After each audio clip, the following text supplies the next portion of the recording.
যেমন আপনি যদি কোমরে ব্যথা থাকে আপনার, তাহলে আপনি আমার এই দিকটা আপনি আস্তে আস্তে এইভাবে চাপ দিন। আপনি চাপ দিলে আপনি কোমরের ব্যথাগুলো আস্তে আস্তে বুঝতে পারবেন এবং অদ্ভুত ব্যাপার, আপনার 2-1 দিনের মধ্যে কোমরের ব্যথাটা কমা শুরু করবে। আপনার এটার জন্য খুব বেশি কিছু দরকার নেই, আপনি শুধুমাত্র এই চাপটা এইরকম হবে, এইখানে হবে, এইভাবে আপনি চাপ দেন, তাহলে আপনার কোমরের ব্যথা কমে যাবে। যাদের হাঁটু ব্যথা আছে, হিপের ব্যথা আছে, তারা এইখানে চাপ দিতে পারে।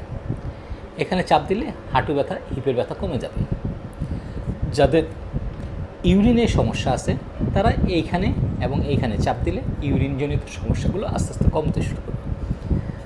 তো আমরা এখন আপনাদের মোটামুটি একটা ধারণা দেওয়ার চেষ্টা করছি যে আকুপ্রেশার আপনার এই হাতের পয়েন্টগুলো কী, এবং এটা নিয়ে এখন আমরা আলাদা আলাদা করে